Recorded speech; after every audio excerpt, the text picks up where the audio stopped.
Assalamualaikum warahmatullahi wabarakatuh. Apa yang saya maksudkan? Sayang, Maduro, presiden Venezuela yang sekarang ditangkap oleh Trump, Amerika Serikat itu tidak mempunyai seorang menteri keuangan seperti Purbaya. Lah, kok sampai ke situ? Sekarang ini presiden sebuah Venezuela ditangkap oleh Trump, Amerika Serikat. Sama juga dengan Saddam Hussein kemarin itu. Sama juga dengan presiden Panama, Muriel Noriega. Ditangkap sekarang alasan dari Trump mengatakan bahwa Maduro ini, presiden Venezuela ini adalah kepala mafia yang menyelundupkan narkoba dari Panama, juga dari Kolombia. Kolombia menyelundupkan, kan produksi opium terbesar di dunia ini kan di Kolombia, termasuk di Afghanistan. Jadi Kolombia itu pasarnya dia melalui Venezuela, melalui Maduro ini mengirim ke Amerika, merusak generasi Amerika. Itu menurut Trump. Betul atau tidak, terserah kita menilainya. Tapi yang pasti kawan-kawan, yang tak diketahui orang lain, ini sebenarnya kalau saya analisa ini dari akibat krisis ekonomi. Apa kaitannya dengan Purbaya? Purbaya pernah mengatakan pada waktu dia diangkat dulu, kalau ini terus-menerus dibiarkan, tidak dibalikkan kebijakan ekonomi di Indonesia ini, bukan tidak mungkin Prabowo akan jatuh di tahun 2026 ini, atau lebih cepat lagi. Karena krisis dibiarkan, karena krisis demo-demo yang rusuh kemarin. Hubungannya apa sih? Kawan-kawan harus tahu dulu. Presiden Maduro ini, presiden Venezuela ini siapa sebelumnya? Sebelumnya dia adalah menteri, kawan-kawan. Menteri. Apa sama dengan Prabowo, menteri pertahanan? Tidak. Dia sebelumnya menteri. Menjabat 3 tahun menjadi menteri, tiba-tiba lompat menjadi wakil presiden. Indonesia punya wakil presiden juga. Ya. Kemudian menjadi wakil presiden, setelah itu menjadi presiden dengan pemilihan seperti kita juga, pemilihan langsung. Tapi dianggap curang pada waktu itu. Internasional mengatakan curang. Setelah dia menjabat, apa yang dilakukan dia? Seluruh oposisi itu dibungkam dia. Hampir seluruh oposisi dibungkam. Misalnya, ada oposisi itu yang menyokong dana untuk lawan dia. Di Venezuela, kawan-kawan, berbeda dengan Indonesia. Indonesia kan sekali 5 tahun pemilihan presidennya. Di sana sekali 6 tahun. Maduro ini dari tahun 2013 berkuasa. Sebelumnya menjadi wakil presiden 2 tahun. Sebelumnya lagi menjadi menteri di kabinetnya Sanchez namanya. Nah, 2013 berarti akhir jabatan dia 2019. 2019, kawan-kawan, pemilunya lebih curang lagi. Ini 2013 sudah mulai dibungkamnya oposisi ini dengan berbagai aturan. Ingat, dengan berbagai aturan. Macam-macam. Oposisi yang mendukung dana-dana, yang mendukung oposisi itu dibungkamnya, dihabisinya, bisnisnya dihabisi. Padahal Venezuela ini, kawan-kawan, ini adalah punya cadangan minyak yang besar juga di Amerika Latin. Amerika Selatan itu. Dia kan tetangga dengan Amerika ini. Sebelum Venezuela, Amerika di atas misalnya kan, kemudian ada Panama, itu ditangkap juga dulu presidennya oleh Amerika itu, di tahun berapa itu, Noriega. Kemudian di bawah dia itu ada Venezuela, ada Kolombia. Kolombia ini bertetangga dengan Venezuela. Jadi Kolombia ini selama ini kan memasuk cerutu Kolombia, Kuba ya, Kuba juga. Kolombia ini memasuk narkoba ke Amerika. Terhambat oleh Amerika, sudah disenter oleh Amerika, melalui Venezuela lagi. Tapi mafianya langsung presidennya. Itu ceritanya. Sementara di dalam negeri itu terjadi krisis ekonomi. Kenapa krisis ekonomi? Karena Presiden Venezuela ini lebih pro kepada oligarki. Apapun kebijakan dia tentang oligarki yang mendukung pemerintahan dia berikan semua. Sementara rakyat dipencet. Ini masalah ekonomi. Jangan salah kawan-kawan, ini masalah ekonomi. Presiden Trump Amerika itu sebenarnya menyetujui atau mengabulkan permintaan dari rakyat jelata di Venezuela saat ini. Kenapa begitu? Kawan-kawan membayangkan nggak? Tiap tahun dia mencetak uang. Jadi kalau seandainya rakyat Venezuela itu seperti begini, dia terima gaji sekarang ini untuk kerja sebulan hanya cukup untuk 2 hari atau cukup untuk seminggu. 3 minggu lagi belum tahu apa yang akan dimakan. Itu saking sengsaranya rakyat yang di bawahnya ini. Sementara oligarkinya dan presidennya sendiri serta aparat-aparatnya ini pesta pora di mana-mana. Ke luar negeri, flexing, macam-macam. Apakah hampir mirip dengan Indonesia? Hampir mirip. Kaya raya. Dari apa dia kaya raya? Dari menghisap kekayaan dari rakyatnya. Sangat sederhana. Kalau pemerhati dari luar negeri mengatakan bahwasanya Amerika itu punya kepentingan minyak di situ. Memang Venezuela ini pengekspor minyak paling besar juga di Amerika Selatan. Amerika Latin apa Amerika Selatan? Amerika Selatan kalau salah saya. Dia produsen minyak juga yang terbesar, dan keinginan dari Amerika itu jelas, apalagi ada keinginan dari masyarakat bawahnya. Jadi Negara-negara besar nih kawan-kawan, kita harus mengetahui dulu, mereka mempunyai agen-agen atau spionase segala macam untuk menelaah, menganalisa keinginan dari masyarakatnya. Keinginan masyarakatnya, apakah masyarakat kan masih menginginkan pemerintahannya seperti sekarang ini atau tidak. Kalau tidak, mereka bisa masuk ke situ dengan berbagai alasan lah, macam-macam alasannya. Kecuali masyarakatnya itu memang menghormati pemimpinnya, sudah pasti mereka tidak akan mau masuk lagi ke situ untuk intervensi, agresi, macam-macam dengan alasan tertentu. Atau pemimpin dan masyarakatnya itu hormat kepada Amerika, mengikuti kemauan Amerika. Contoh, minyak-minyaknya dikasih ke Amerika, bersahabat kental lah dengan Amerika begitu kan. Tapi tidak juga. Kalau seandainya bersahabat kental, kemudian merugikan Amerika, udah pasti dia tidak mau juga. Sama juga dengan kita kan, Indonesia. Tidak mau juga kita. Tidak mau juga kita. Nah, balik kita ke pangkal ceritanya. Yang saya katakan, sayangnya memang Venezuela atau Maduro ini tidak mempunyai seorang seperti Purbaya. Jika seandainya pada waktu dia menjabat menjadi presiden pada waktu itu, sebenarnya ekonomi Kolombia di tahun 2014-2015 itu tidak baik-baik saja juga setelah si Maduro ini menjabat menjadi presiden. Kenapa begitu? Sudah morat-marit juga.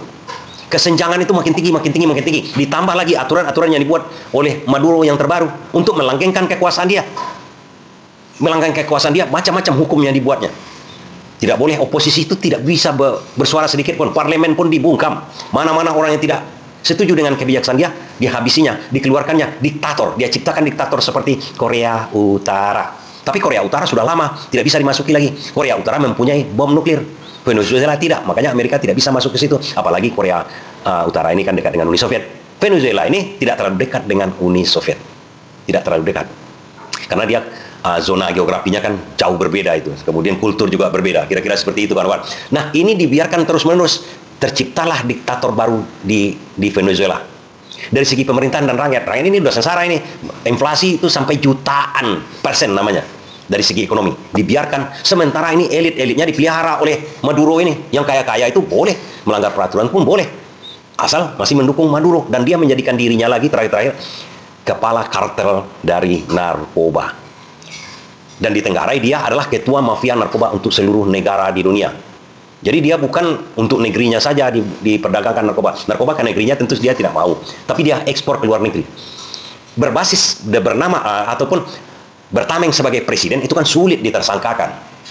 Hukum internasional itu sepertinya ada imunisasi.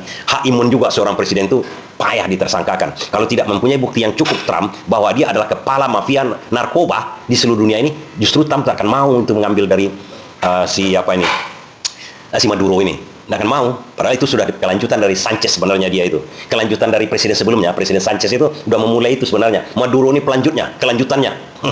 Kelanjutannya. So, akhirnya 2019 itu kan sekali 6 tahun dia menjadi presiden tuh. 2019 betul-betul dibuatnya peraturan dan di situ dikatakan oleh luar negeri itu pemilu paling curang di Venezuela. Karena aturannya sudah dikatnya semua. Akadnya semua, pemilunya pun dia melaksanakan sendiri, dia umumkan sendiri, pilih lawan-lawan sendiri, wasitnya dia, pemainnya dia, lawannya dia pilih sendiri. Seperti Tison dicarikan lawan preman kampungan kan habislah sama dia kan. Begitulah kira-kira. Akhirnya ini muak mulai. Masyarakat yang di bawah muak.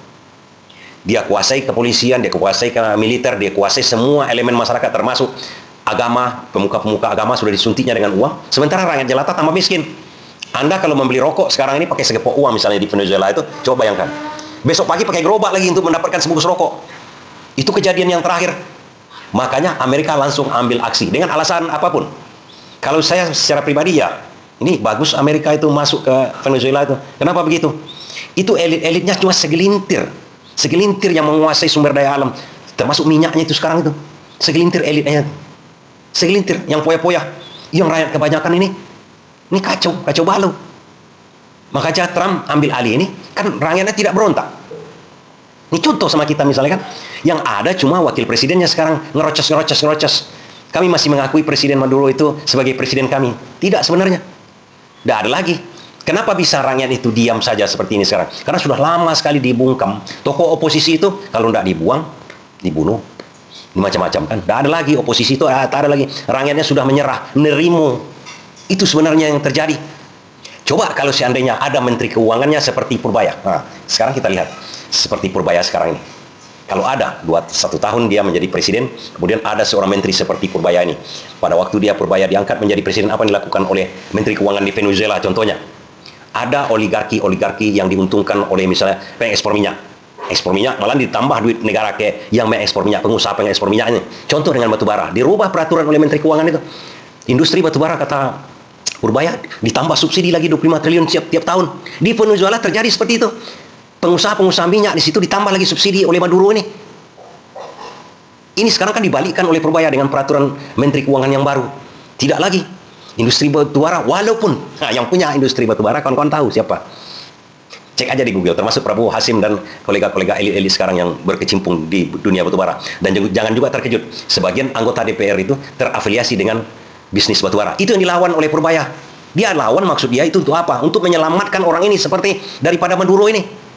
Kalau tidak dinepalkan lagi, misalnya seperti di Nepal, kita sudah tahu ya ceritanya Nepal kan, oligarki berpoya-poya, penjabat berpoya-poya, akhirnya rakyat yang menghajarnya. Tidak seperti Nepal, rakyatnya diam, pasrah aja lagi, Amerika yang bertindak. Itu sebenarnya tujuan Purbaya, untuk melaksanakan kebijakan ini, untuk menyelamatkan Prabowo dan penjabat-penjabat di atas dia sebenarnya. Itu tujuannya. Kenapa? Kalau ini diteruskan, kata Purbaya, ya Prabowo bisa seperti di Nepal kan, Prabowo bisa seperti Maduro. Karena rakyat sudah terjepit ini. Tambah lagi aturan-aturan baru misalnya untuk tidak membolehkan oposisi mengkritik macam-macam kan. Sebenarnya tujuan Purbaya satu. Itu contoh satu. Satu lagi kebijakan Purbaya yang kita ketahui, tax amnesty. Tax amnesty itu pengampunan pajak. Oligarki hitam yang banyak mendapatkan keuntungan dari sumber daya alam ini kan tidak lagi diberikan tax amnesty oleh Purbaya. Kalau seandainya di Venezuela seperti itu, diberikan oligarki ini diberikan, mungkin tidak dikenakan pajak di Venezuela itu. Karena dia mendukung pemerintahan Maduro ini. Rakyat ini sengsara, dipajaki habis-habis kan. Apa nggak seperti itu kemarin? Tax amnesty diberikan kepada pengusaha-pengusaha besar. Rakyat dinaikkan PPN-nya. Purbaya akan membalikkan hal itu. Saya tidak lagi memberikan tax amnesty. Memperbaiki keadaan sebenarnya. Kalau tidak, bisa seperti Nepal, bisa seperti Maduro. Tidak rakyatnya yang bertindak. Tapi yang bertindak ujung-ujungnya siapa? Yang bertindak dari luar internasional. Kalau ini diterus-teruskan. Ini analisa saya ini berdasarkan data-data dari Purbaya. Dia menyatakan kalau seandainya ini terus-terus berlanjut, kalau tidak kita balikkan ekonomi kita ini, kebijakan ekonomi kita ini, bukan tidak mungkin Prabowo akan jatuh nanti. Jatuhnya maksud dia itu jatuhnya di Nepal kan? Bisa-bisa karena dia kuliah di Amerika. Bisa-bisa seperti itu. Karena rakyat tidak percaya lagi kan? Karena persoalan ekonomi ini jatuh, miskin. Kesenjangan makin tinggi, orangnya tidak makan lagi. Lama-lama memang seperti itu. Mungkin masalah timing saja, masalah waktu saja. Sama juga dengan Maduro ini. Dia di Venezuela itu ada terakhir undang-undangnya tahun 2009. Sebelumnya sekali 6 tahun boleh dipilih berikutnya 2 periode. Tapi setelah 2009, 2009 boleh dipilih berkali-kali sampai seumur hidup. Jangan-jangan nanti aturan ini akan terus-terus seperti itu, membungkam rakyat misalnya. Yang saya katakan ini kan misalnya. Ini yang diantisipasi oleh Purbaya kan. Nah, kalau seandainya Maduro ini punya seperti Purbaya yang mampu membalikkan logika berpikir para elit-elit global, elit-elit oligarki dan elit penjabat ini, niscaya tidak akan terjadi seperti ini. Tidak akan terjadi kesenjangan sosial, tidak akan terjadi inflasi yang sampai jutaan persen setiap tahun. Jutaan persen itu apa maksudnya? 10.000 sekarang ini tidak laku lagi. 1 juta nanti yang berlaku lagi untuk membeli sebatang rokok. 10.000 sekarang kan, besoknya seminggu habis itu 1 juta lagi membeli sebatang rokok. Itu maksudnya itu. Jadi konflik di dunia ini, kejatuhan pemerintahan di dunia ini, kawan-kawan, hampir seluruhnya adalah masalah ekonomi. Rakyat yang tidak senang, rakyat yang tidak sejahtera. Sementara oligarki, elit-elitnya, poya-poya. Ya, begitu ya. Sayangnya memang, si Maduro ini tidak punya Purbaya. Kalau punya Purbaya, dia tidak akan seperti itu. Mudah-mudahan kita tidak seperti Maduro, kita tidak seperti Nepal. Karena kita punya Purbaya, yang punya logika. Terima kasih.